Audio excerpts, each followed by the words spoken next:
So I'm a genetic counselor, and I work in a team with 2 other genetic counselors and 3 physicians in our group. And we meet with families who are at risk for hereditary cancer syndromes.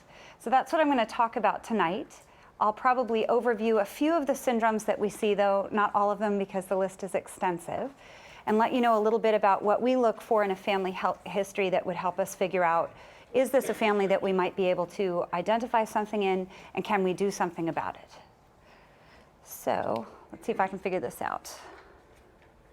Yes, okay. So we all live with risk because we live in California. We know what that means, earthquake country. And we all live with various probabilities of things happening, chances of things happening, and with cancer risk. So this is a lot of what we do and talk about in our clinic. I think a lot about risk and probability and chances and things. And risk carries such a special word because in terms of cancer, we do think of it as a risk. So this is what our clinic does. We talk a lot about what the risk perception is because it means something different for every person that walks into our clinic in terms of what it's like to have cancer in their family, if they've grown up with that risk, if they've grown up with the feeling that cancer is inevitable because it is in their family, or sometimes people are very surprised by their diagnosis and they're confused about this, and sometimes they end up in our clinic as well. So we do a lot of risk perception and talking about that. We, as genetic counselors, working with the physician, try to communicate that risk to families and then help them manage it and know what to do about it. So that's it, the talk's over. Just kidding. So what does it mean to have cancer in your family? Well, unfortunately, cancer is very common in humans. If you go to the SEER website, which is really interesting, at least to us, it looks a lot at data on various chances of cancer in humans. But it's about 1 in 2 or 3 individuals will develop cancer over our lifetimes. Keeping in mind that this number probably includes a lot of basal cell carcinoma, which generally tends to be more minor for most people than some of the other cancers, but that includes it. Only about 5 to 10% of individuals, and this is a movable number, will have an inherited risk for cancer. And most people with cancer in the family, we can't find a genetic cause. There's a lot where we can and some where we cannot. Sporadic cancer, so this is just a fancy way of saying cancer happens. It typically, in a case where we wouldn't be considering a strong familial risk for something or a strong chance we'd find something, we typically wouldn't see a strong family history of cancer. We wouldn't see a multi-generation family history. It's often later in life. So what is later in life? As I get older, that number kind of moves for me now that my parents are in their 80s.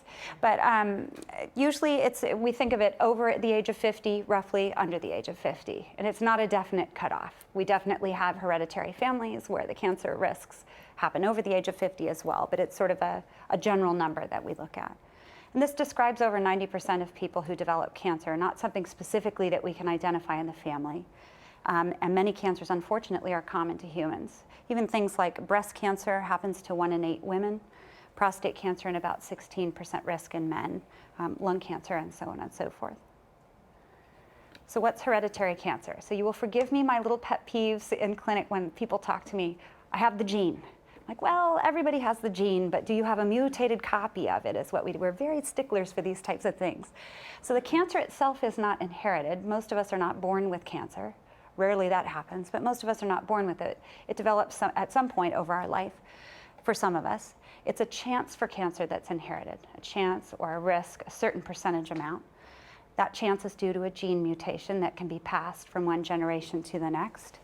And the gene mutation means the individual has a susceptibility to develop cancer, not a certainty. So even with our families where we know there's a gene mutation in them that's causing these risks for cancer, not everybody in the family will develop that, even if they carry the gene mutation. And that's for most of our syndromes, it's not a 100% risk. They're high often, but not 100%. I always have to throw in technical slides. It's what I do. I love talking about genes and genetics. I think it's totally interesting, but I also realize not everybody thinks the same way I do. So I'll talk a little bit, and I use a lot of analogies here to try to make it a little bit more understandable, since most of us are probably a long time since high school genetics. But we're all made up of trillions and trillions of cells. And the reason I'm talking about this is because I say gene and genes and this and this and this, and I like people to understand what I'm talking about. So we're made up of trillions of cells. skin cells, liver cells, eye cells. And inside most of our cells is a nucleus. So think about it like the brain of the cell. And inside that nucleus are our instructions, our DNA. DNA is actually, it's wound up into a chromosome, and you unwind it and you get the actual DNA. Sections of DNA make up our genes. So the way I think about it is like you've got the brain of the cell. It contains a library of information filled with books written all about you. You got half those books from your mom and half from your dad. You get 2 copies of every gene, one from mom, one from dad. It's a really nice redundancy system. And remember, we started with one cell, egg and the sperm. I promise this won't be a sex talk. But we start with this one cell. We get half the DNA from our moms and half from our dads. That comes together in the very first cell, teeny tiny. That cell has to divide, and those have to divide and divide till we become fully grown. Every time our cells divide, it makes a copy of that library. So think about it like you start with this main library of information filled with books written all about you, and every time that cell divides, it makes a branch library. So just like on CSI, they can take a blood sample and figure out the DNA. We're not that fancy in our clinic, but we take it into a test tube. But you can get a copy of the original DNA somebody was born with just by taking a blood sample, and we know that's a copy of the original cell. When we do genetic testing, it's essentially we take a blood sample. Sometimes we take a sample from the inside of the mouth, and that contains cells that have the genes in them, the chromosomes. And we basically tell the lab, walk into this person's library, pull down these books, read them, and tell us what you see. Tell us if you see any spelling errors. Tell us if it looks normal. Tell us what you see in that. So that's essentially what DNA testing is. I'm sure the lab would say that's completely oversimplified, but that's the way I think about it. So here's what chromosomes look like gummy worms. You get 46 total chromosomes. So just think about them like library stacks, like bookshelves. And you get 2 copies of every chromosome, and essentially 2 copies of every gene. The reason I mention this is when we go to have children, or when we were conceived, we can only get half of our chromosomes from each of our parents. So essentially, the eggs and sperm cells start off like this, and each chromosome pair splits up. You give 1 of each pair. The reason I'm mentioning this is that most of the hereditary cancer syndromes that we deal with are inherited in what we call a dominant fashion, meaning that if you carry a gene mutation, so you get 2 copies of a particular gene, one from mom, one from dad, if one of them doesn't work, it can cause the increased risk for cancer in the family or in that individual. And when we go to have children, if all of our cells got that mutation from the beginning, there's a 50% chance that mutation passes with each pregnancy, a 50% chance it does not. So that's a majority of the inheritance patterns that we deal with, typically dominant pattern, also called autosomal dominant.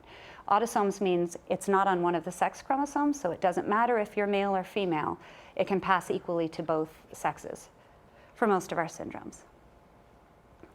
Okay, so in general, when we're talking about cancer, cancer is essentially our own cells that have acquired a particular set of cells that might have acquired enough mutations in it just by chance. Not something somebody was born with, but you imagine when our cells divide, every time they divide, they have to copy that whole library of information. So you cut your skin, eventually your skin heals, but every time your cells divide, they have to copy all that information. Sometimes when they do that, they make mistakes. And if that mistake gets perpetuated, if it gets copied and copied again, and it's never corrected, it can cause mutations in particular genes that are important for how the cell functions.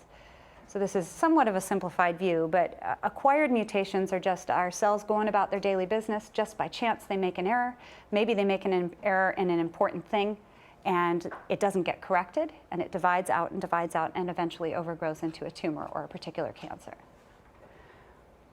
In families with hereditary gene mutations that cause a risk for cancer, we're born with a particular gene mutation that increases that chance. And not just in one cell, it exists in all of our cells because we got it that way from the beginning. It's just part of who we are.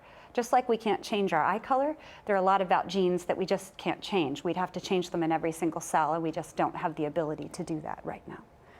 But again, it's not an inevitability. So, okay, all right, enough talk about genes and chromosomes. What does it mean to have, what do we look for in features of a family with a hereditary cancer syndrome? So there's some similarities between families that have very different syndromes, but we can see similar patterns. Early age of diagnosis, before the age of 50. Even if the person themselves that is coming to our clinic wasn't diagnosed under the age of 50, we will sometimes see another family member that is.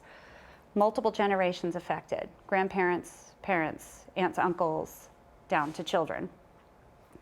And sometimes we'll see people with more than one primary cancer diagnosis. So not their old cancer coming back, but a brand new one getting started all over again. And oftentimes we'll think about bilateral tumors. So you might hear about a woman who developed breast cancer at 40 in one breast, say she's treated very well for that and has done completely well, develops a brand new breast cancer in the other breast. That's what we call bilateral.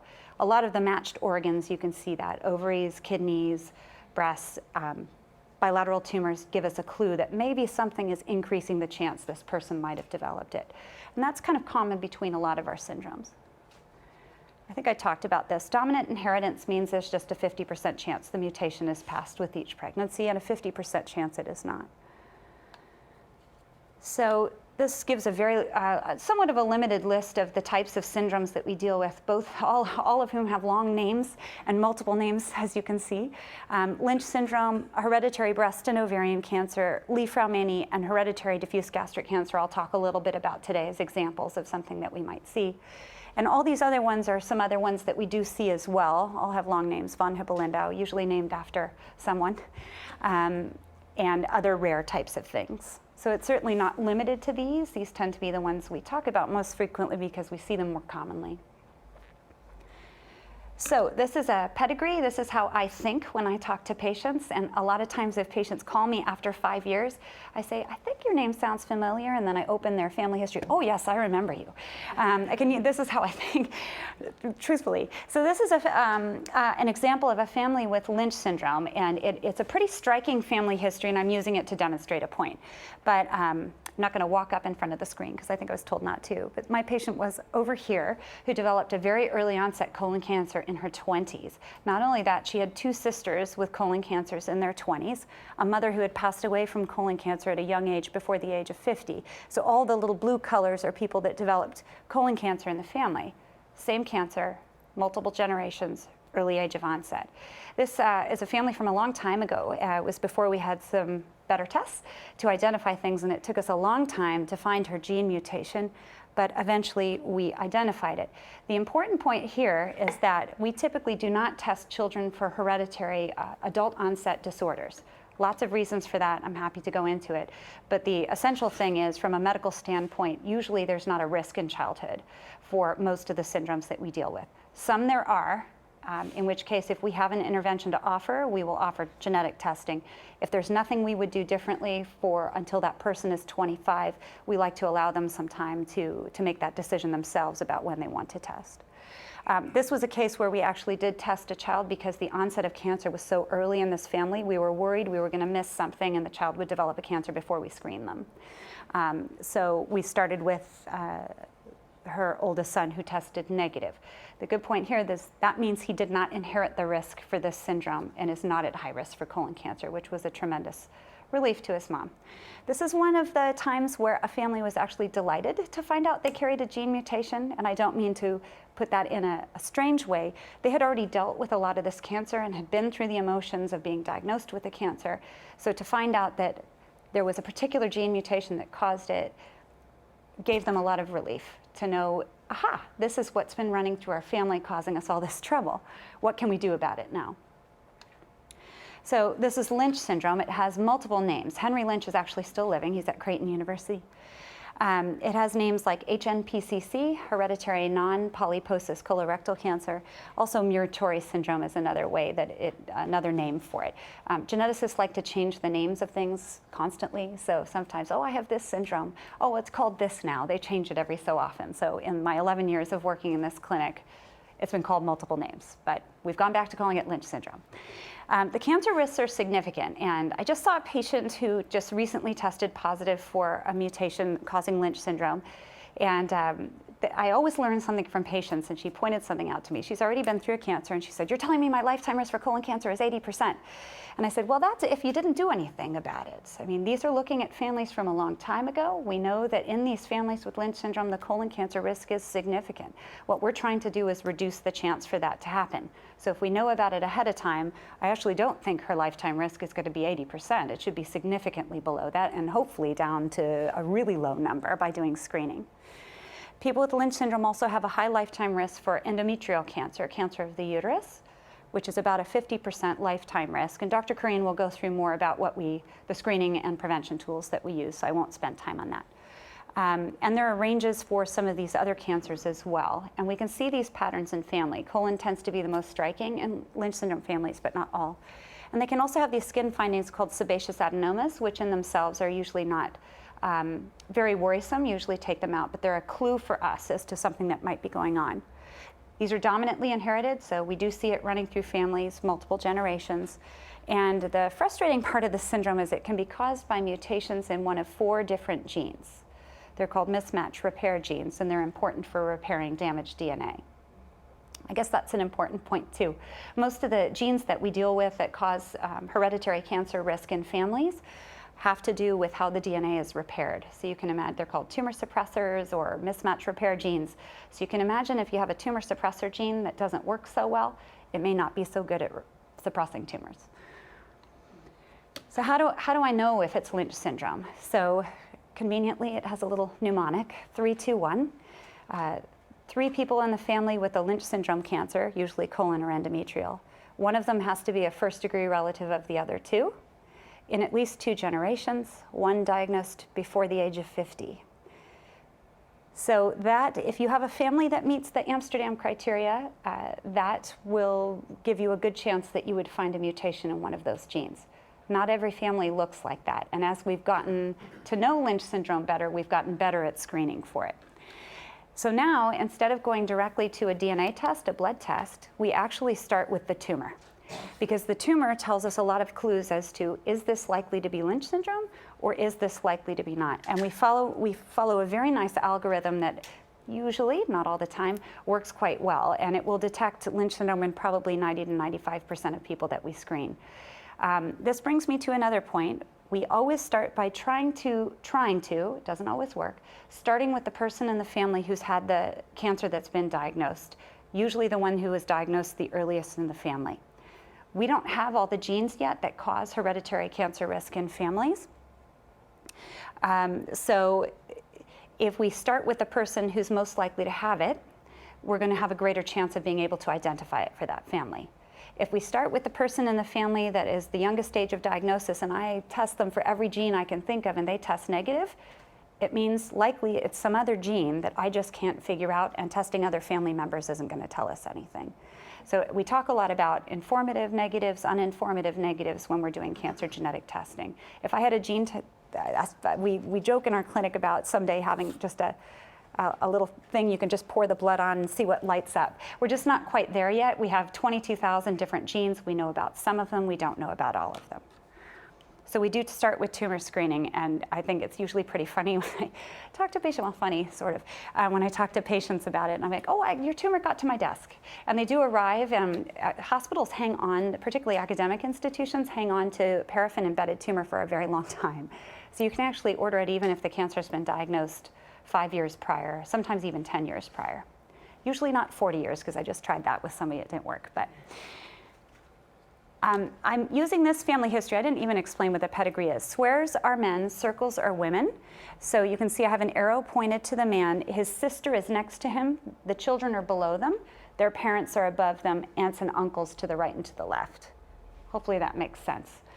So my patient was here, and a long time ago, back when he was in his 30s, his doctor found a sebaceous adenoma, which is a very specific type of skin finding. It was a dermatologist that found it.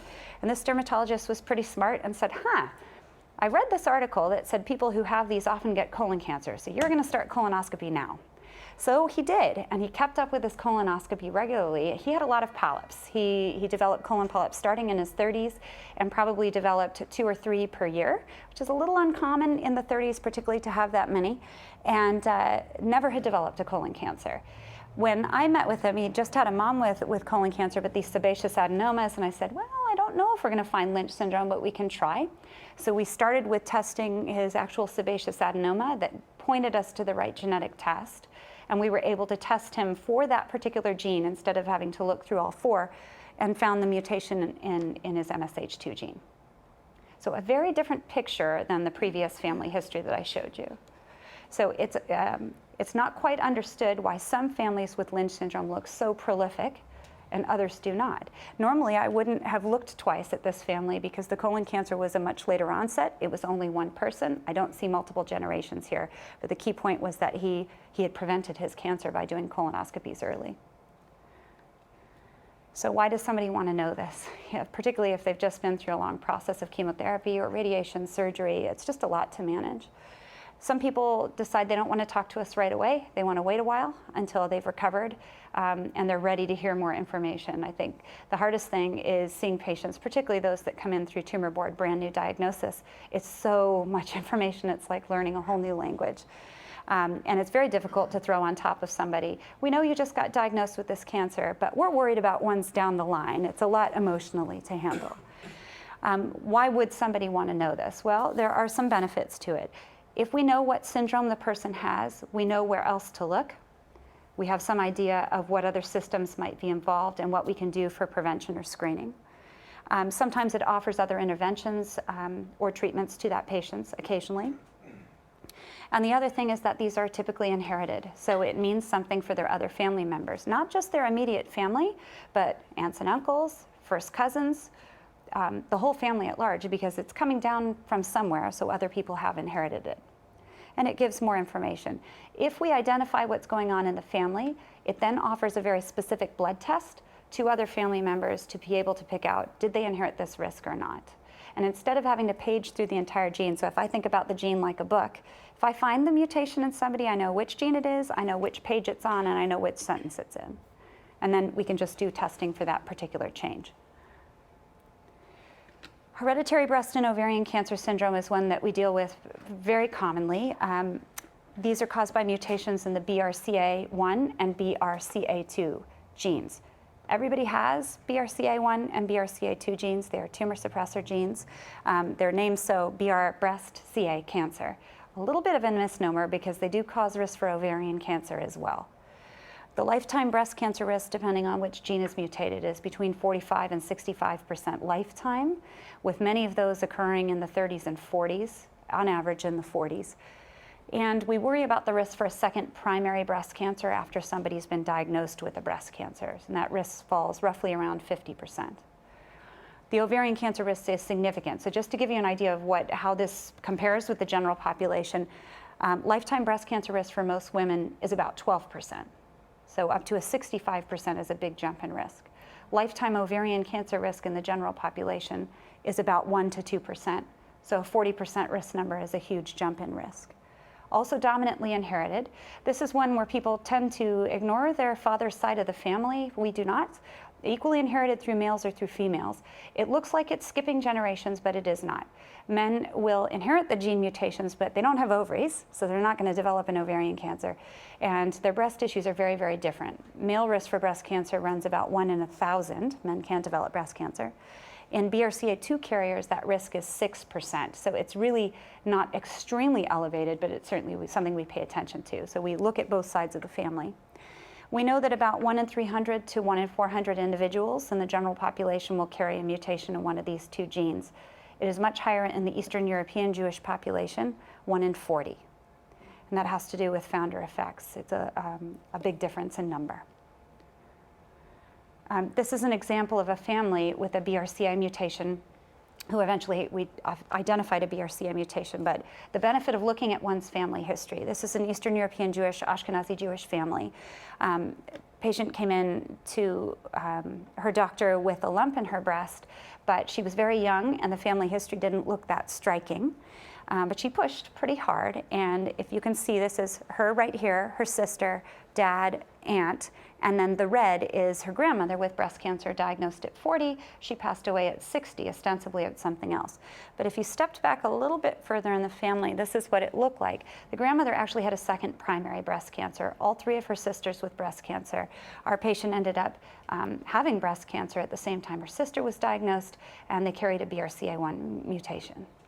So it was the benefit of just looking a little bit further back in a small family. What had happened is the aunt had not inherited the mutation, the dad had. So it looked like it wasn't there when it was.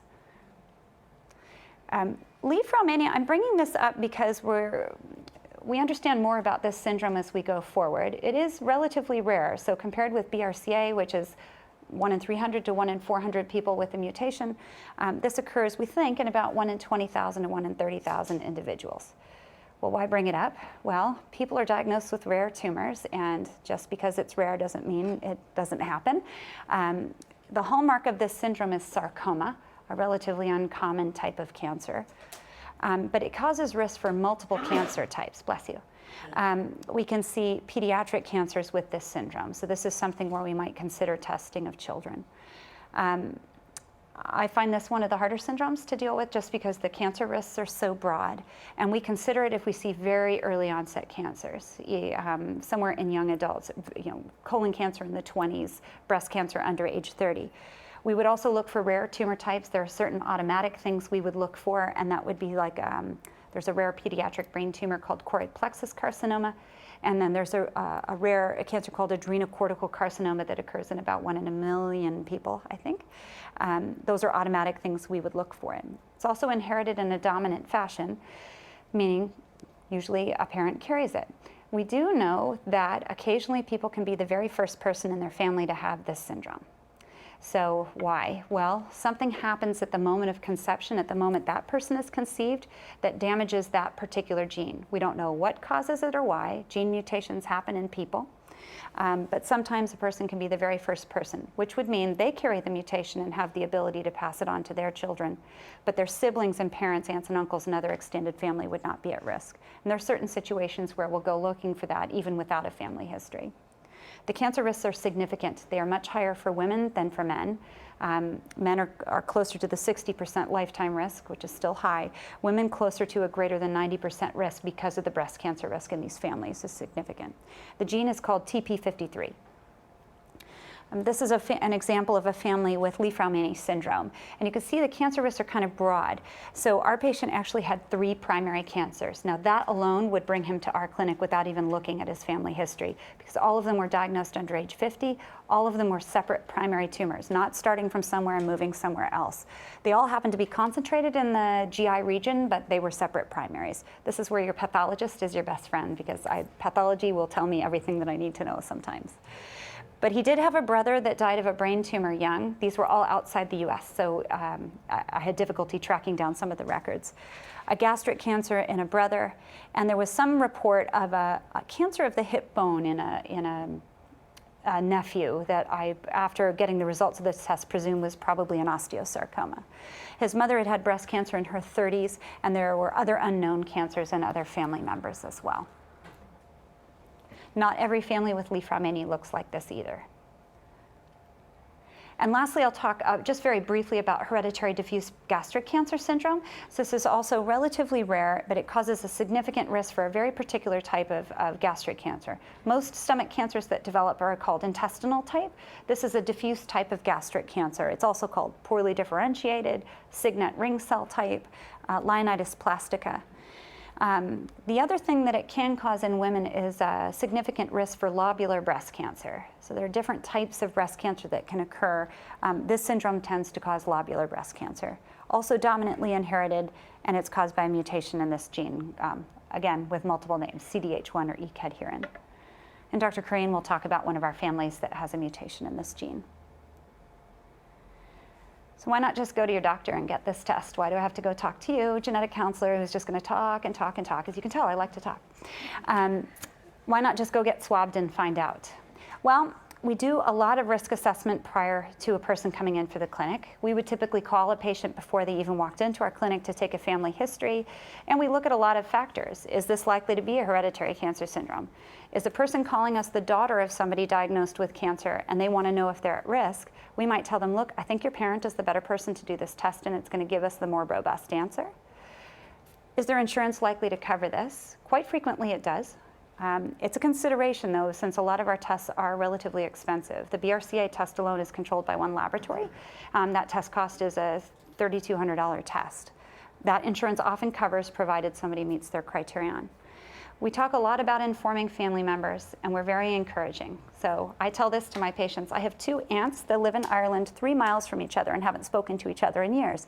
So everyone calls up and says, you're going to think my family's crazy. They never talk to each other. And I said, no, I think it's actually pretty normal.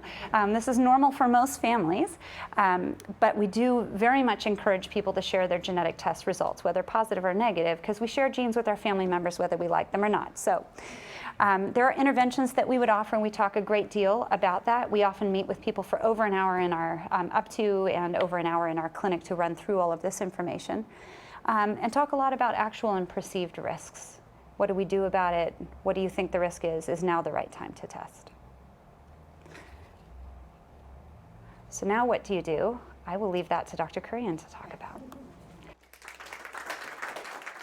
Well, thank you very much for the opportunity to be here and to follow Kerry, who is certainly a tough act to follow, but introduced the subject very well. And I'll move on to the next part of what we do once we have this information and how we really can begin to personalize our cancer care through this process of genetic risk assessment. Let's see if I can make the slides move. Oh, no. Let's see. I need to make them be a slideshow again. I wonder if somebody can help me. Thanks, Kerry. Let's see if I can do it this time. No. I wonder if someone can orient me to the working of the pointer here. The down. Let's see. There it is. Okay. Oh, down. Oh, up and down rather than side to side. My apologies. Was never a very good navigator. So here we are. So I think the way to think about this is that along the spectrum of cancer development, we have a number of opportunities to intervene for the better. So the way we think about the development of cancer is a process going from normal tissue, and I think this is my pointer, this red button, we'll find out. Yes, it is. Normal tissue, and this is an example of a normal breast tissue, a slide taken from a surgery, onto the process of developing malignancy. This is a breast cancer, which no longer looks sort of well organized in terms of ducts. It sort of is filling the whole slide because the cancer has overgrown. Unfortunately, in some cases, it will move beyond the breast or other organ where it started and go more distantly to the rest of the body. And this is an example of a bone scan from a patient whose breast cancer had spread to involve multiple bones. And that's really a process of metastasis that we aim to avoid with our early detection and treatment strategies. And unfortunately, in many cases, once we get to that distant spread situation, it does go on to death far more often than we'd like to see. And the history of treating cancer is one really of working backwards in this process. So initially, we didn't have a lot of strategies to find cancer in these early stages, and unfortunately, we would often find it here. And that's still the case for some cancers. And so our early treatments were really about intervening at this late stage and trying to improve outcomes sort of toward the end of things, which hasn't been as effective as we've wanted to. And so in recent decades, we've been able to move back a bit in the process to early detection and early treatment at the point where there's malignant tissue confined to the organ where it started, but it hasn't spread distantly yet.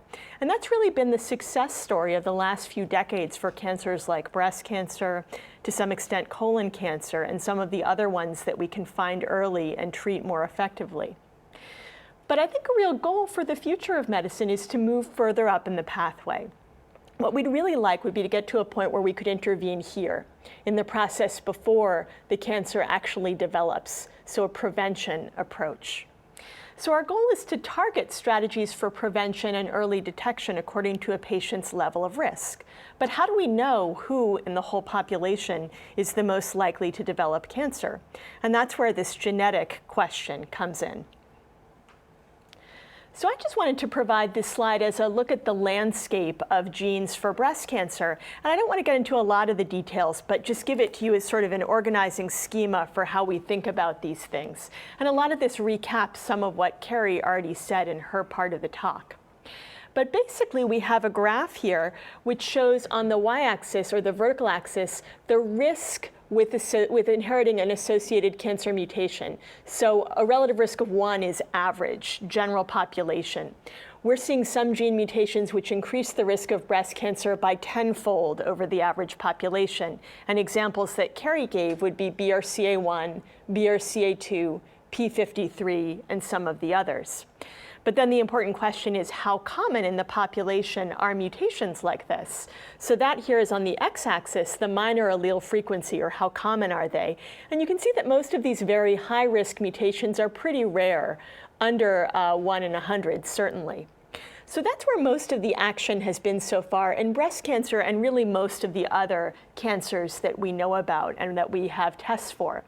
We're all very interested in moving down this axis to getting at mutations that affect larger proportions of the population. So here in this graph, we can look at some mutations down here that might affect as much as 1/3 of the population, which gets to be a lot of people. They're generally associated with a lot lower risks. So these are some genes that have been discovered in some early studies for breast cancer that probably increase risk a little bit, maybe by 1.5 times, not as much as 2-fold. So a slight increase in risk that's more common. That's really the way the field is moving, not just for breast cancer, but for cancers in general, as we try to apply these advances more broadly across the population. So it's just something to think about as I go through the talk in terms of where we're moving with the genetic risk assessment and management. So we have a number of strategies for personalizing cancer care. And these include risk-adapted strategies for screening and early detection, risk-adapted strategies for cancer prevention, targeting our cancer therapies according to inherited risk. And finally, I'll just touch on some research goals for this field in terms of improving what we do. So I'm going to give some examples of risk-adapted screening, and I'm going to give a number of examples throughout the talk from breast cancer, because that's really what I do. But I'm going to, whenever I can, interject examples from other cancers, and a lot of the principles really apply across cancer type. So in the average population, women who have no particularly high risk of breast cancer, just any woman in the United States, there are guidelines for how we do early detection for breast cancer.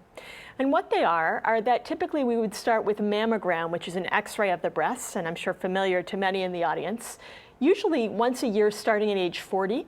There is some controversy as to whether it should instead start at age 50. Most of us in the cancer field feel that it should be age 40, but that's an argument for another day. Digital mammography, which is when the image goes right into the computer, is probably more sensitive for younger women under age 50. It's also recommended that women have a clinical breast exam by their doctor every 1 to 3 years starting at age 20, but yearly starting at age 40 when the risk starts to go up in the general population. We recommend self-breast exam monthly starting at age 20. So this is the protocol for the average risk woman. But is it enough for women at high risk because of inherited mutations or other causes? And the answer is no, for a few reasons that I'll try to illustrate. The main reason is that there are some problems with the performance of standard mammography. A mammogram is an X-ray of the breast, and just to orient you a little bit, the image on the left side here is a mammogram that's doing what it's supposed to do. This is the outline of the breast right here.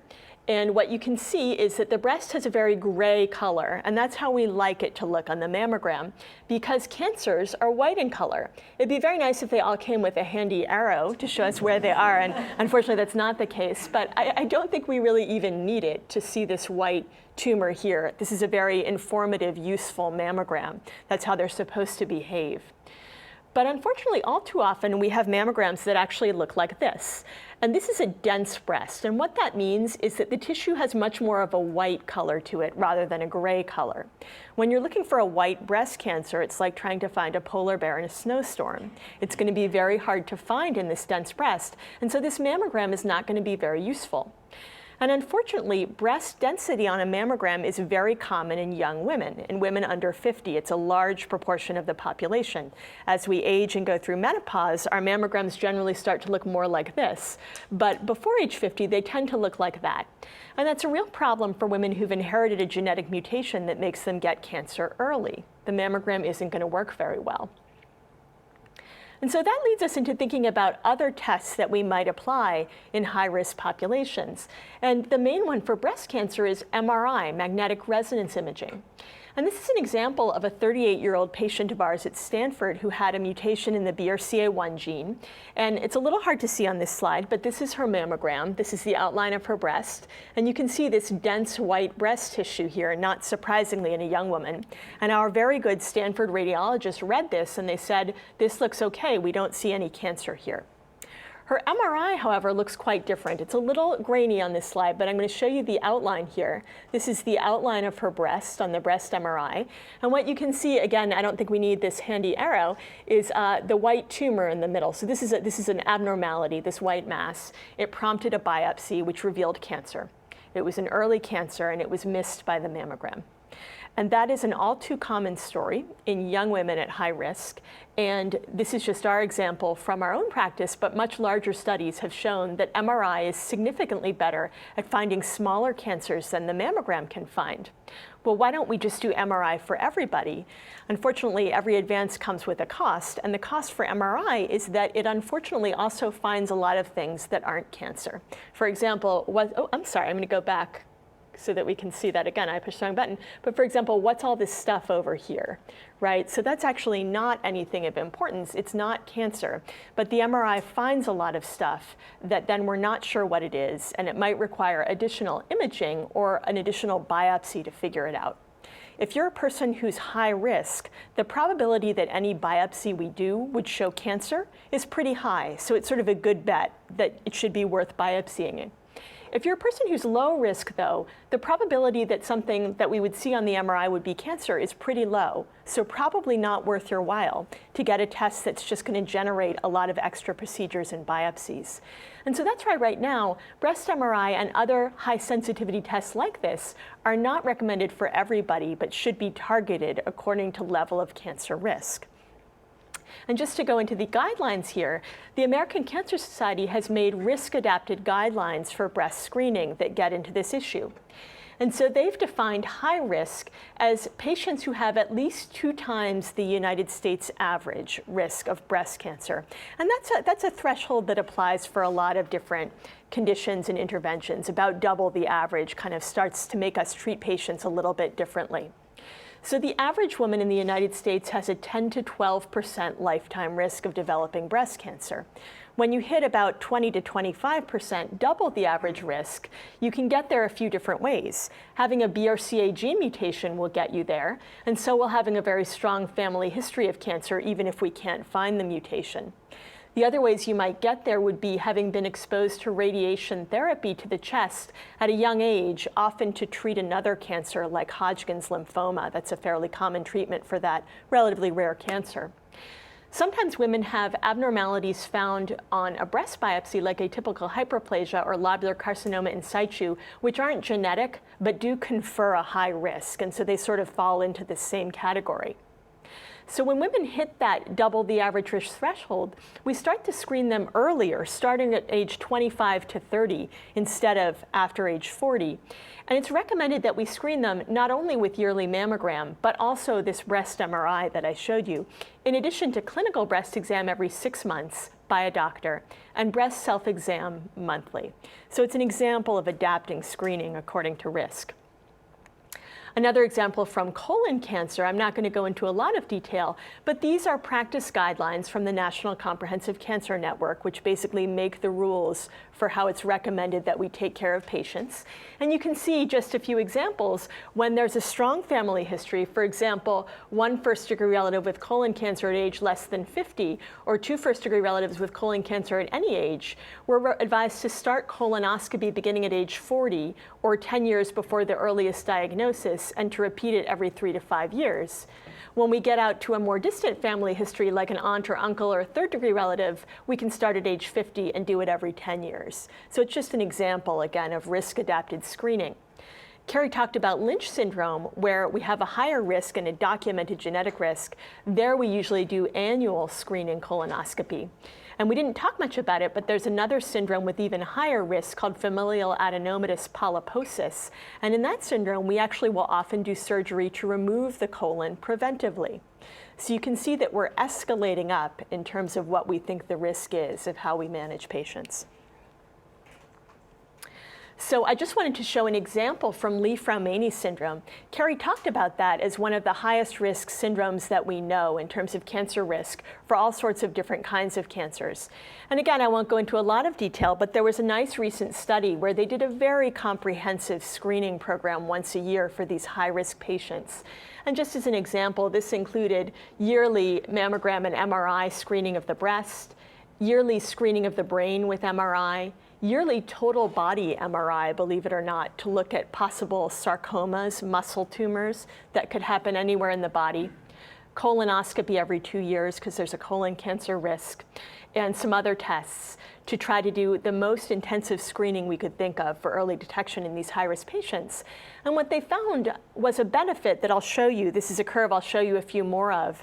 It's a survival curve, and what you can see here is on the vertical axis, the y-axis, we see the likelihood of surviving from 0 to 100% survival over a period of time.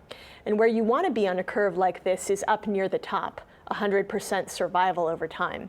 Where you don't want to be is dropping down to low rates of survival over time.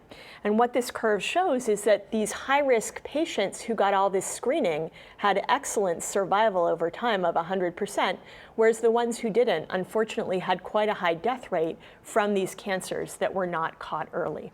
So I think it's evidence that some of this intensive screening can be quite effective.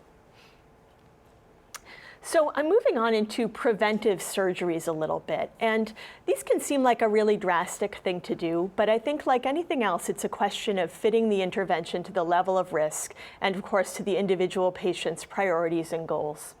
So I'll just touch on a few of them that we use, but one of the more commonly used one is prophylactic mastectomy or double mastectomy before any breast cancer happens, with the goal of preventing a breast cancer by removing the breast, the organ at risk. This is certainly not done often, but is chosen by some women at high risk because of a BRCA mutation or a strong family history. And again, I'll show you one of these survival curves where we see the probability of remaining free from breast cancer from 0 to 100% over time. And again, this is the curve that you want to be on, at least in this graph. The women who had prophylactic mastectomy had nearly 100% freedom from cancer, whereas the ones who didn't, of course, had a much higher rate of developing cancer because of this genetic mutation. So preventive mastectomy reduces the risk of developing breast cancer by about 90 to 95%. There's some controversy about techniques that are more limited that might leave the nipple behind for cosmetic reasons. We don't know how much effectiveness you might sacrifice by doing that, but it's a controversy. And people often ask how many women are willing to do this. Somewhere in range of about a quarter to a third of the highest risk women, women with BRCA mutations, choose preventive mastectomy. Obviously, it's a very personal choice, but for some women it feels like the right thing and can bring a lot of peace of mind.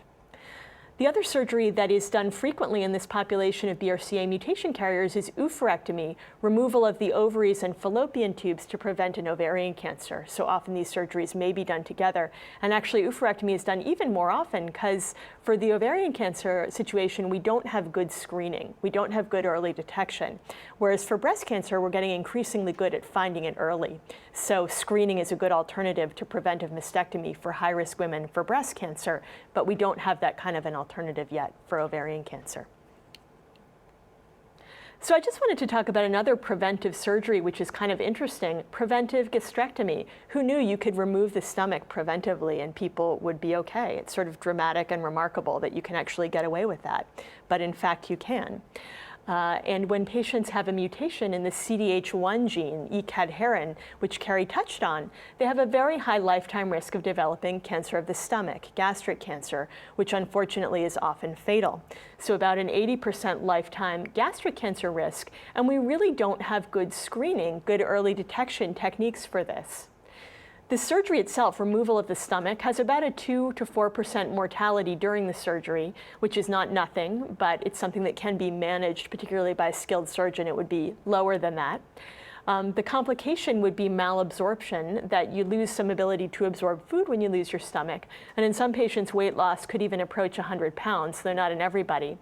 But so why would you want to do this even if you were high risk? Well, we studied a family that was very interesting, 10 patients who had this CDH1 mutation. They were all completely asymptomatic. They felt fine, no signs of cancer at all. They were in their early 50s. They were a family of cousins, and they all carried this mutation. And so in these patients, we tried every screening technique that we have for early detection of gastric cancer. We tried endoscopy, where you look with a camera. We tried CT scan and PET scan, and we tried looking at blood tests for tumor markers. And all of those screening tests were negative. They showed no evidence of cancer. because these patients were so high risk, they elected to undergo preventive gastrectomy to remove the stomach, and lo and behold, all of them had early stage stomach cancer that was missed by these screening tests. This is a rare mutation. This is not something that is a public health threat by any means, but for selected patients who are in this situation, it's a life-saving procedure. They all had very early cancers that were caught and basically cured by this surgery. And it's a remarkable family. I don't have a picture of them in this deck here today, but they were a group of patients who collectively lost a huge amount of weight from this surgery, but were able to manage the complications by changes in diet and things like that. It wasn't their first choice, but it enabled them all to live a long life cancer-free. So far, none of them has had a recurrence or anything of that nature. So in some cases, that kind of a measure might be the right thing to do. So I'm going to move in to talk a bit about preventive medications, medications that may reduce cancer risk. And there are a few different classes of these. For breast cancer, we have the selective estrogen response modifiers. And some examples of these are tamoxifen and raloxifene. Tamoxifen is a drug that is well known to treat breast cancer. It's not chemotherapy, but it's basically an anti-hormone pill that prevents stimulation of the breast tissue by the female hormones. It's very good at treating breast cancer, but it's also been shown to be quite good at reducing the risk of getting breast cancer. If you take it once a day for 5 years, it will drop your breast cancer risk by about 1/3 to 1/2. Now, this seems like a great idea. Why don't we put it in the water? Well, because unfortunately, there are some rare serious side effects. About 2 out of 1,000 women taking tamoxifen will develop a cancer of the uterus. You hate to make that happen when you're trying to prevent a breast cancer. And so again, it really is this question of how high is your breast cancer risk? If it's much, much higher than that, maybe it's worth doing this. If it's not so high, maybe not. So it really is always a trade-off. Birth control pills, oral contraceptive pills, have been shown in a number of observational studies to reduce ovarian cancer risk by about 1/2 when you use them for about 5 to 7 years. Again, that can be helpful, but there's some uncertainty about their effects on breast cancer risk. In women who have BRCA mutations and thus have a high lifetime risk of breast and ovarian cancer, it can feel like a bit of a catch-22. Do we give the birth control pills to reduce the ovarian cancer risk or not? So again, not a slam dunk answer in this population. The nonsteroidal anti-inflammatory drugs, which you may know as drugs like Motrin or Advil, can actually be effective in some of these hereditary colon cancer syndromes. I'm pushing the wrong button, but these colon cancer syndromes for reducing the risk of developing cancer in patients. We don't quite know the mechanism, but we think it's related to inflammation. Again, though, there seems to be no free lunch here. There is concern about these drugs inducing gastrointestinal bleeding. So all of these things have to be carefully balanced in terms of risk of developing the disease versus side effects. So I'll move on to just talk about one category of new targets for treatment. And a really interesting example are drugs that target an enzyme called PARP1. PARP1 is a key enzyme that has a role in the repair of single-strand DNA breaks. So we all accumulate errors in DNA, and we need genes that can fix them, these spell checker genes. And again, a good example of those kinds of genes would be BRCA1 and BRCA2. Generally, we have redundant pathways. So if our BRCA pathway isn't working, good news, the PARP pathway will come help us out. But if you're born without a BRCA gene that's working, and if you develop a cancer because you've lost the function of both BRCA genes, then that cancer cell is going to be very reliant on the PARP pathway to repair its DNA. What if you knock out the PARP pathway with the drug? Well, maybe that cancer cell will be much easier to kill. And in fact, that's something that seems to be coming true in some of the studies that are done with this new class of drug, and I'll talk about them a little bit more. So I'm just going to finish by touching on some research goals for this field.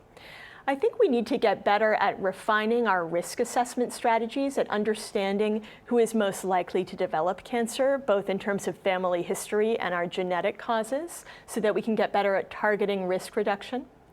I think we need to accumulate more information about the long-term outcomes of these things that we're doing, like the very intensive screening or preventive surgery. What's the long-term effect of this, not only on survival, but on quality of life, and what are patients' preferences about them? And then certainly we need to get better at these risk-reducing interventions. It would be very nice if we didn't have to talk about removing body parts to prevent cancer in the 21st century. Unfortunately, we're still there. I hope we won't be in years to come. So that's really a priority, is to get better at that kind of thing. So I'll just touch on some of the research projects that our group has done that are relevant to some of these goals. So we've done some work trying to quantify the risk of developing a second breast cancer among women who've survived one cancer. And we were interested in understanding whether this risk varies according to the characteristics of the cancer. So one key characteristic of breast cancer is whether it expresses hormone receptors, estrogen receptor and progesterone receptor. Somewhere in the range of 2/3 to 3/4 of breast cancers express these ER and PR markers, but about 1/4 of them don't. So we wanted to know, is there a difference in the risk of getting a brand new breast cancer, a second breast cancer, depending on what kind of first breast cancer you had? And we did a study among 5,000 breast cancer survivors where we looked at this, and we found that if your first cancer was ER or PR positive, hormone receptor positive, the more common kind, your risk of getting any new breast cancer was about 2 times the average, and it didn't really vary according to the type of new cancer. But interestingly, if you had this less common kind, the hormone receptor negative kind, sometimes also known as triple negative breast cancer, you actually had much higher risk, not only of any new breast cancer, nearly 4 times the average risk, but of getting another ER/PR negative breast cancer, you had 10 times the average risk. So it was an interesting finding that really made us scratch our heads and ask, are women maybe genetically predisposed in some case to get these hormone negative or triple negative breast cancers? And more practically, it certainly makes us think that some groups of breast cancer survivors might need more targeted and perhaps more intensive screening and prevention. So that's a line of research that we're continuing to follow up at this point. Another line of work that we've been doing has been trying to compare different possible strategies for managing risk when you have a BRCA mutation. So women face these very difficult decisions. Should they do preventive surgery to remove their breasts at an early age, or should they do screening and wait and see what happens? These are really difficult questions. They might say, should I take out my ovaries when I'm 40, or could I wait till I'm 50? It really matters in terms of quality of life. And not much work has really been done to do randomized trials or anything like that to answer these questions, because it's really sort of hard to do that. People aren't going to be willing to be randomized to flip a coin and say, well, you remove your breasts and you do screening. It's just too personal. You can't do that. So we actually did a study where we built a computer model to simulate different strategies for managing risk. It's just a computer model, but it's as close as we can get to answering these questions by using the best data that we have.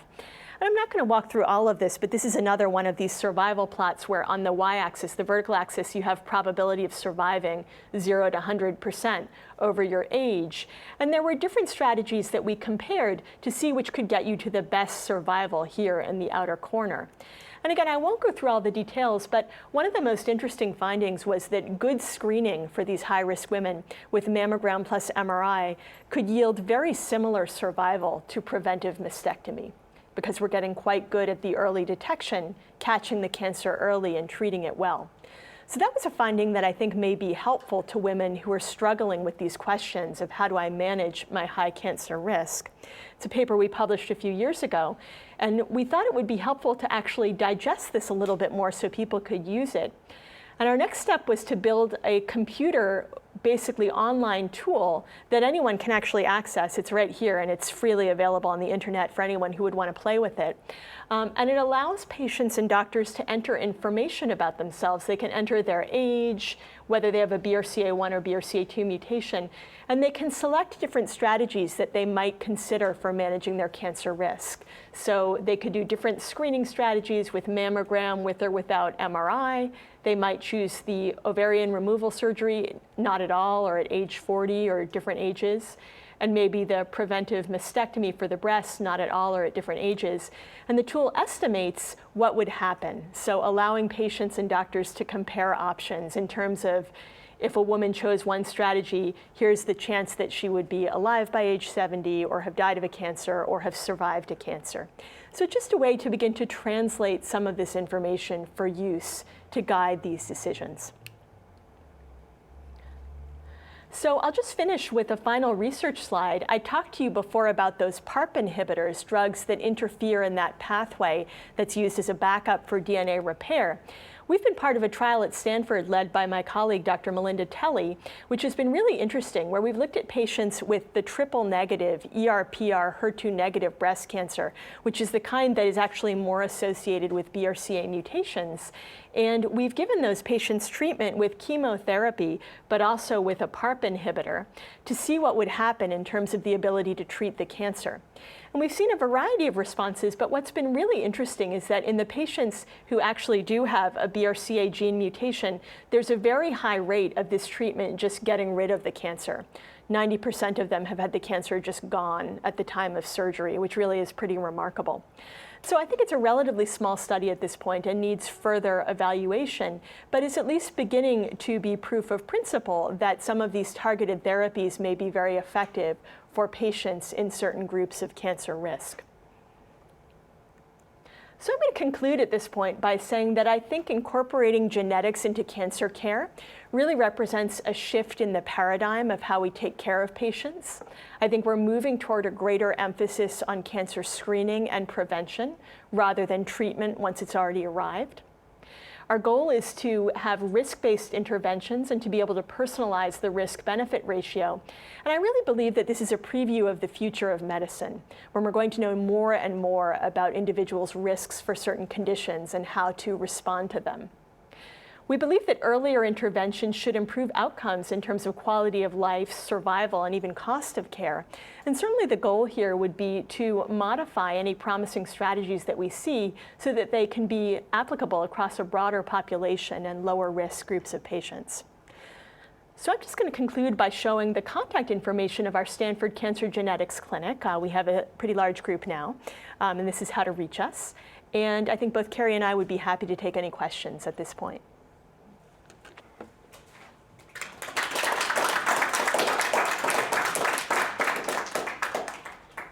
Come up.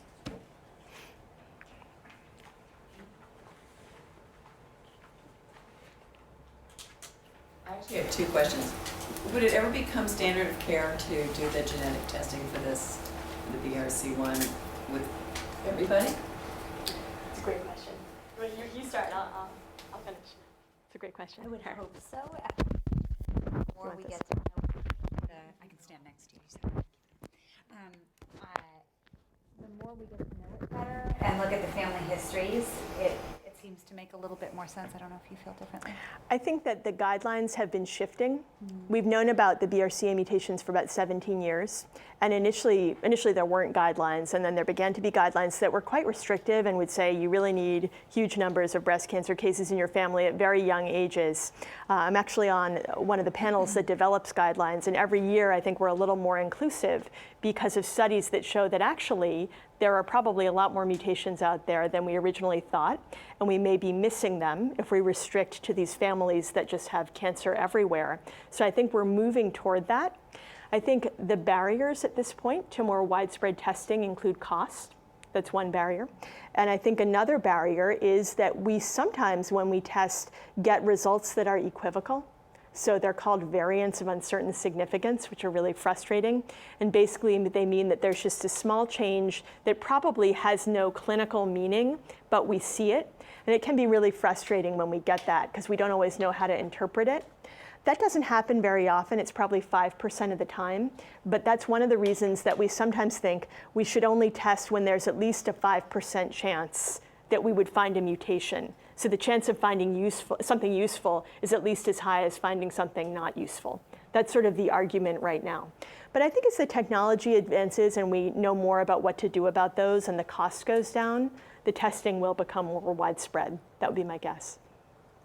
I have daughters in their 20s and 30s, but I also have friends who have had, many friends who have had false positives on mammograms and had invasive procedures that really ticked them off. But it turned out there was nothing. Now they've got scars and all kinds of things that they have to deal with that are very frustrating to them.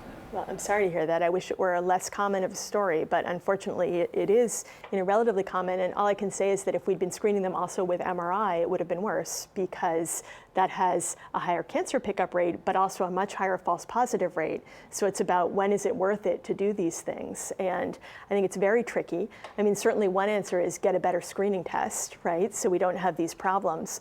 There's a lot of research going on at Stanford and elsewhere to try to improve the diagnostics. So they're still very sensitive, but more specific. They don't find things that we don't know what they are.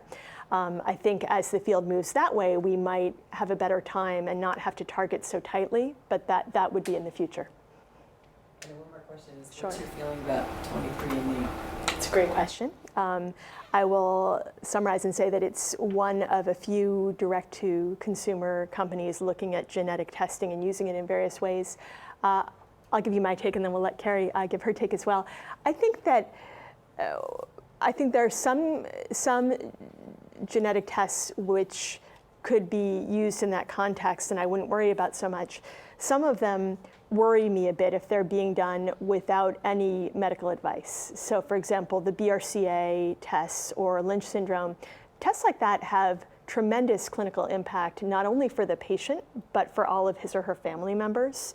And that's something that may not be addressed in a situation like that, where the testing is provided outside of a patient clinician encounter.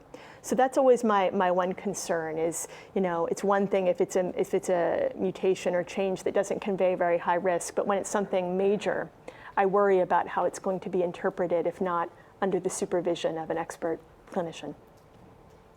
I guess my take on it would be, is it going to cause a clinical intervention that's going to be able to do something for you? I mean, I think DNA is pretty interesting. I'd certainly be curious about my own. But I think some of those things don't have an actual intervention that you can do to either prevent something or screen for it early, and that's kind of the end goal of what our clinic does. We want to be able to offer something other than like, oh, here's a gene mutation, go forth and prosper. I think you kind of want to know what you're going to do about it. And then this problem of variants is quite common, particularly when you go looking in genes that aren't tested very often. So if you have a population of people that you just haven't done genetic testing even 100 or 1,000 people, you're going to have a variant rate, and it's just hard to know what those variants mean, and they cause a lot of strife for people. Go ahead. You didn't say anything about pancreatic cancer. My father died of pancreatic cancer. My brother died from a tumor between his stomach and esophagus. And his son died at age 48 from pancreatic cancer. So it's 3 generations. Go ahead. Okay, so with pancreatic cancer, yes, we do see families with strong risk for it. The difficulty is identifying which mutation it is. So we'll usually assess for a bunch of different syndromes for that. So believe it or not, BRCA2 can cause a risk for pancreatic in some families. That's something that we immediately look at if we can. Have insurance guidelines caught up for that yet? Not all the time. Some of them will authorize it, some won't. There are some other rare syndromes that we would look at for pancreatic cancer, including Peutz-Jeghers. There's another gene called PALB2. There's occasionally Lynch syndrome can show it as well, but we definitely would look at a spectrum of it. Pancreatic cancer is difficult, as you know probably from personal experience. Being able to identify that early is one of the goals of early detection. It's deep in the body, just like the ovaries. It's very hard to find something early. So in high-risk families where we would see a 3-generation with early age of onset, we might offer screening for that. We have 2 sons that are 45 and 42, so we're concerned about them. I can imagine. There is, in fact, a screening protocol at Stanford that would be perhaps of interest, as well as at other institutions, but I can just tell you a little bit about ours. The upshot is that in families that have a remarkable history like that, or in which a genetic mutation is identified, the screening protocol could include yearly endoscopic ultrasound, which is when they go down with the camera, the endoscopy, and then do an ultrasound to look at the pancreas while they're there. And also yearly MRI, magnetic resonance imaging, directed at the pancreas. This is a protocol that is going on now. We have members of our cancer genetics group. Yuri Ladabaum is actually a gastroenterologist in our group who is doing that work with some of his colleagues. So that's something that they would be happy to advise about. I know you had a question. Please. To ask you, you were talking before about rare cancers, and you didn't mention embryonal carcinoma. Do you know anything about that? Embryonal carcinoma? Yes. I would say that I'd have to look into it a little bit more. I don't know if you have a comment on it. So, Our go ahead. son passed away. Oh, I'm 27 sorry to hear that. years ago, and I'm sorry to hear that. First, they said it was lymphoma, and then he had Ashton disease, and then after he had, after he was gone, they told us he had Embryonal carcinoma. embryonal carcinoma, and I have never been able to find anything on that. I just don't know what happened. We never got an answer for it. So sorry. He was only 24 years old, and 8 months he was gone, and I just didn't know what happened. I still don't know what happened. Why, if it was Right. genetic or just something that happened to him, or how does the disease comes? I don't, in those years they didn't know that much about it, I guess, and I was wondering if now they know more. If there's anything, anything that we should worry about. We got grandchildren, and I don't know, you always think of, although I don't think anybody in the family had that before, so I don't know. Well, I'm so sorry. It's just terrible, and it's such a hard thing to hear. I would define embryonal carcinoma as a germ cell tumor, sort of in the family of testicular cancer. That's how I would think of it, as not quite that, but sort of in that family. He was also here at Stanford for over a week, and they didn't find any. They took the So- and testicles, and Yeah. they never found anything. So I don't know his case, and I can't comment on that, but sometimes there can be germ cell tumors, so again, not actually in the testicles, but of the same cell of origin. And sometimes they start in the chest, they can start in other, so I don't know, again, I don't know the story there, but that may be what it was, and they can be aggressive cancers in some cases that are hard to treat and cure. I'm not aware of much in the way of familial syndromes or, I don't know if, I think particularly in the absence of other family cancer history, it's not really a red flag for anything that I can think of. Yeah, Carney complex. Right. Right. I have to go through my list in my head, Yeah. and I'm thinking Yeah. there are some very specific germ cell tumors we would look at for some syndromes, but not. But they usually they're very specific for that type. Yeah. I usually, I say all the time, a lot of times we see families and I can see things running through the family like pancreatic. I'm like, yeah, there's something going on here. I can definitely see it. Or it's an early onset cancer that we can't explain. And I'm fairly convinced maybe something is going on genetically either in the family or in that individual that developed it. And it's very frustrating to not be quite smart enough yet to figure out how do all these things happen. We have 22,000 different genes. We talked about maybe 4 of them. And I'm sure there are lots of other things that can work together and that we just don't understand. And the more I learn about it, the more I understand that we don't understand everything yet. Is there any literature or recent literature or anything that we can? If you want to give me a call, I'm certain I can look something up Okay. and see if I can find it through my little computer search ways. Okay. And I can give it to you after, okay? Appreciate it. Please. Melanoma is usually associated with sun being out there, etc. My brother and I both have melanoma. I currently have melanoma, he doesn't. But is there any sort of genetic process that you see with melanoma? So there's one particular gene called P16, not found in every family with hereditary melanoma. We usually go looking for it if we see like 2 or 3 primary melanomas in an individual, or 2 or 3 people in the family history that, 2 or 3 people in the family that would have melanoma. There are common risk factors for it as well, kind of those things that we know about. Thankfully, living in California, as a lot of us do. But red hair, light eyes, light hair, all those things together. Not saying that you're blonde, but all those factors together, we know that sun can influence that risk. But there are underlying gene mutations. We don't understand all of them. So for a family history, we might look at P16 because it can rule people in or out. Is it worth going through some sort of genetic thing? My daughters are worried about it. My brother have it and I have currently it. So, but I don't want to raise the alarm to them. Hey, go get into genetic, to look for the P16, etc. So, And we'd start with the person affected. So we'd start with the person who's had melanoma first, because that's the most informative. Like, just to give you a sense of people that have really striking family histories of melanoma. I mean, clearly there's something familial, if you have 2 siblings doing it. But if I see multiple generations, like I have a person with 3 primary melanomas, I don't always find a mutation, maybe in 20 to 40% we find a P16 mutation. It just means there's another gene that we just haven't found yet. So sometimes that can be helpful. Melanoma is a tricky one too, because is the screening likely to change? Right. So we've gone back and forth on this. We offer it and we talk to patients about it. So we say, well, if we identify a P16 mutation in you, and let's say your kids don't carry it, but they have, you know, very light hair and light eyes, and they're living in California, they're at risk.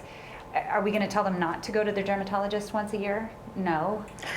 So it's all these kind of nuances that we would go through. And some of it is because what there is to screen for melanoma is basically a doctor looks at your skin. So it's not very invasive. It's not something that takes up a huge amount of time or could injure you. You know, it's sort of a low risk test.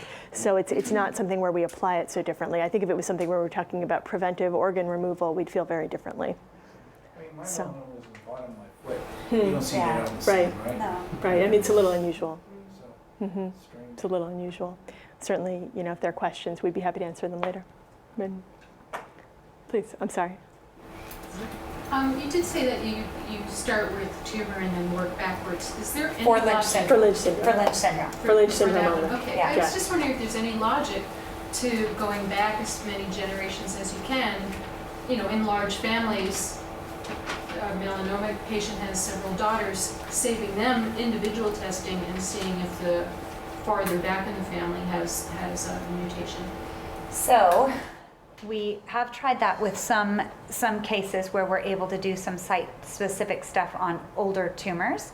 The DNA inside tumors is very damaged. That's the definition of a cancer. It's got very abnormal DNA. So trying to hunt down the actual first mutation that caused it can sometimes be very challenging.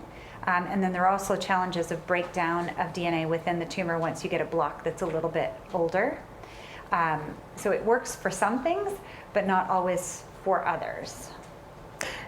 So a parent, if you want to test for BRCA1 or 2, not necessarily wise, but the parent get tested to avoid, say, 6 children getting tested. It would be wise, and really when we're thinking about tests like that, what we're looking for is the most likely person. It's sort of like a mystery story. You're looking for the most likely suspect. So for BRCA, that means the earliest breast or ovarian cancer diagnosis in the family, because they're the most likely one where you're going to find it.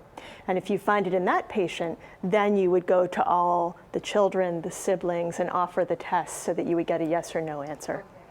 That's the thinking. Please. Yeah. If there's a history of breast cancer on both sides of the family, both mother's side and father's side, and you did not test positive for the BRCA gene, is it still possible to have the dominant inherited mutated gene flowing through the family?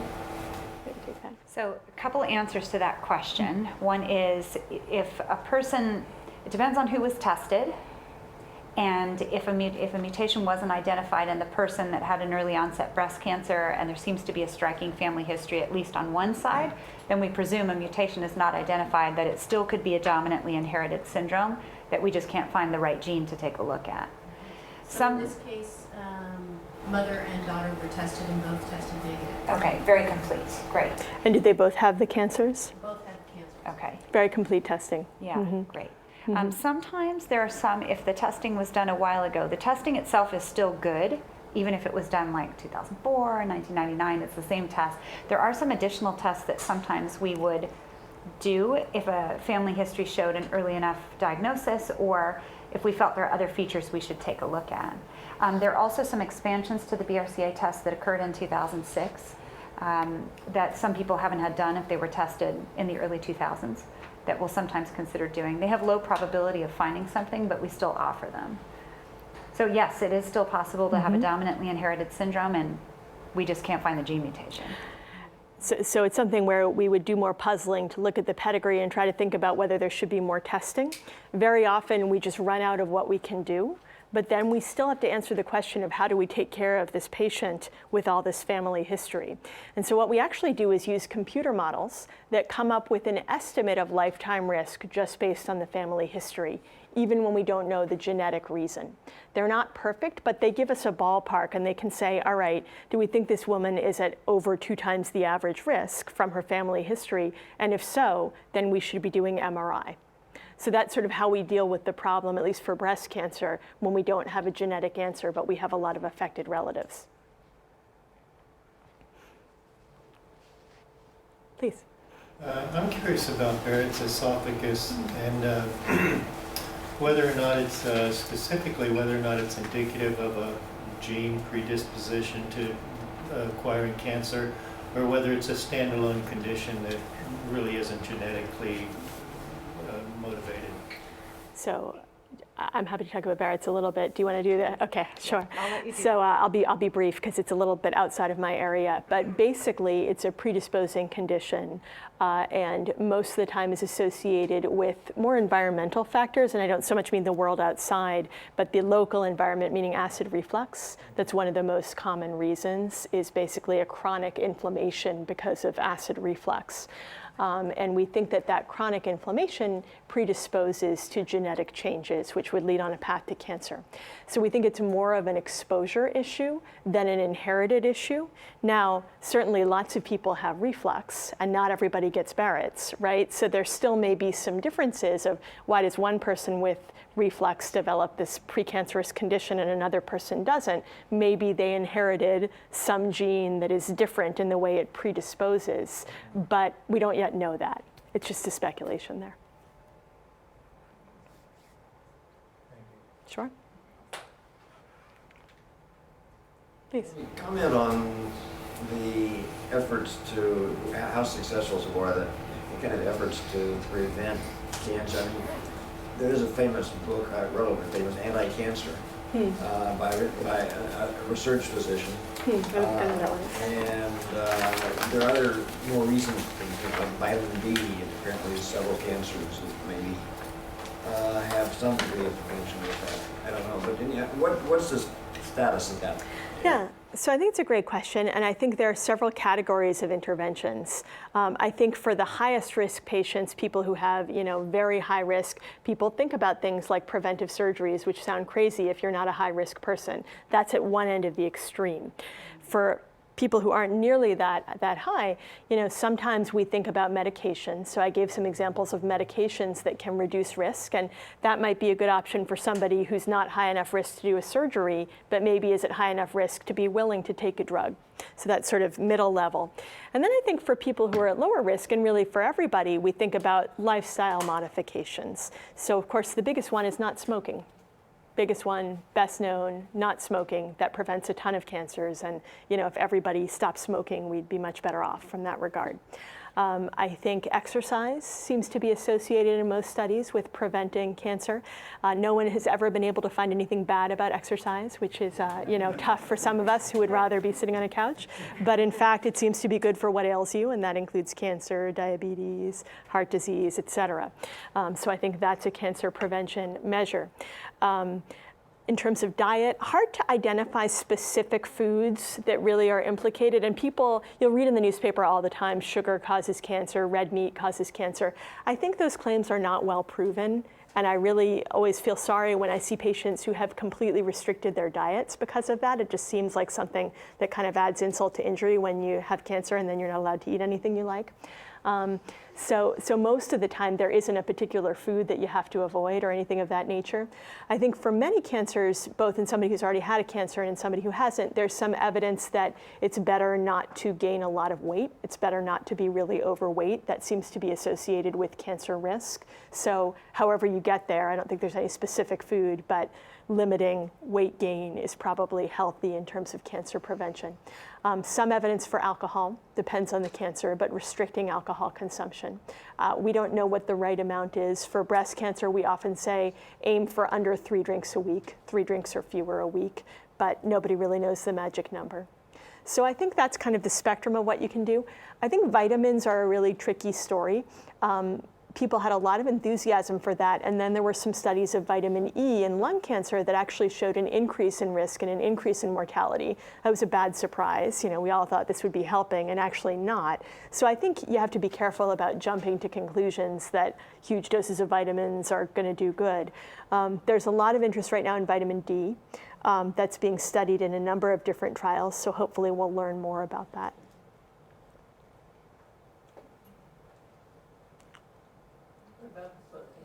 The foods and those books like broccoli and stuff, you know. Yeah, you know, green tea.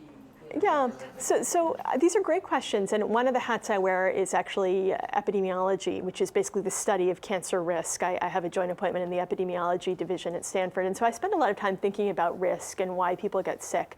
And I think on some level, psychologically, it would be very compelling to believe that we could control it all with diet. You know, it's something we can control. But unfortunately, the studies have not really borne that out. People have done some really big studies. There's been one researcher at Harvard who's really dedicated his career to doing very, very good studies. And it's been hard to prove that any particular food or particular diet really is the answer. You know, they've looked at low fat, they've looked at particular nutrients, and it's been hard to find a clear signal for that. I think certainly people who eat a lot of fruits and vegetables tend not to gain a lot of weight. They tend not to smoke. They may also be more active. So there are all these sort of connections. Is it the broccoli or is it the lifestyle that goes with the broccoli? You know, and that's sort of the issue is what do you put your finger on? So I think that's the question. Not knocking broccoli. Well, thank you so much. Oh, our pleasure. Thank you.